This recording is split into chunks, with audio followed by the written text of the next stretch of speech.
Hey everybody, John O'Connor here again, and today we're going to be talking about character ideas.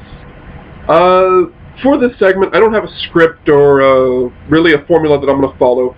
I got the idea from everybody's main man, Andrew Wood. Probably about 6 months ago, maybe even longer. He posted something about bucket list characters you want to play before you die. He said that everyone should have, a few, and, find the right setting to put them in.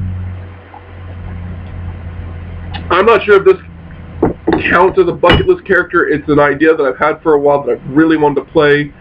I'm not sure where it would come in or where it'd be useful. I'd like to start it from possibly its earliest part, as far as level 1 and build upward, but at the same time it might be suited for a slightly higher campaign just because of the backstory involved. What I want to do is play a cleric who has 2 levels of adept.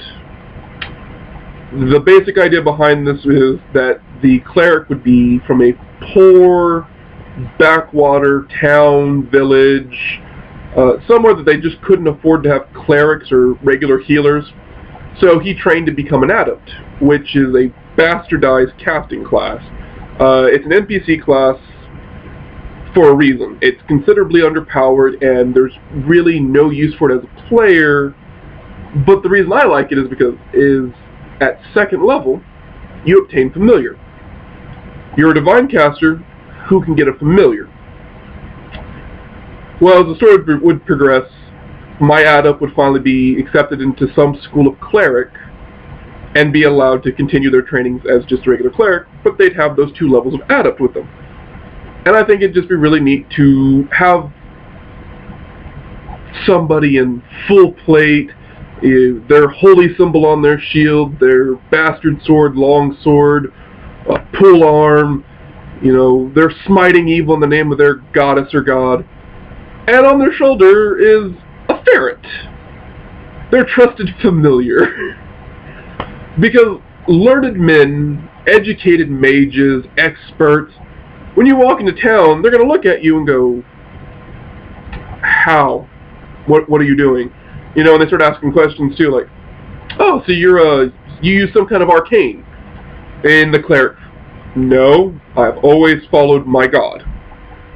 Well, okay, you prestiged into something, you learned a hidden school that no one knows about. Nope. Because when you look at the lonely adept, a lot of people are just going to go, it's an adept. There's not a lot of room for growth. You grew up poor, that's why you're an adept. You're always going to be an adept. But I want to have that adept that thought higher of themselves to actually get promoted to a cleric. It's a little bit gimmicky. I don't actually have a full story that I want to dedicate to it just yet, just because I want the character to be flexible, to be put in any kind of story or any kind of setting. But that's the general idea, is that I want to be the adept who became a cleric. And as a reminder of that, I always have my familiar. If I started at level 1, I'd be cool with, because I'd actually get to go to level 2 and learn familiar. And for that, I would want to go back to AD&D's ruling about the spell, obtain familiar. I want to do the entire ritual. I want to do the meditation. I want to roll my 2d12s to see how many hours I have to dedicate to meditating to obtain this familiar.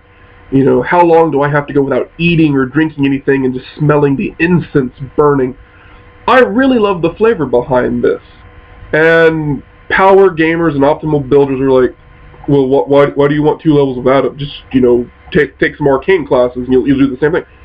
I don't want the association with arcana on this guy. I want him to be a pure diviner.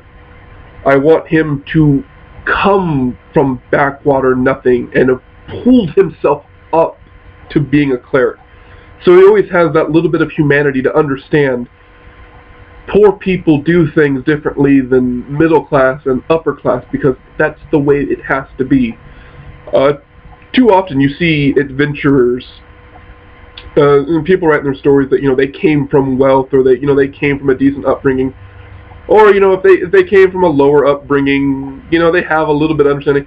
But I really want that character, the self-made man kind of, where he's reached this echelon of being. He's successful, he's determined, but he's never lost the heart of who he was. He still relates to that kid on the street who had to beg, barter, and steal for things. And that's why he'll always keep the familiar, his trusted friend, his reminder to be humble, to be honest, to be faithful. So, that's my first character idea. Give me some feedback. What do you guys think? Would you let me play the Adept turned Cleric in your setting? Hope you enjoyed, guys.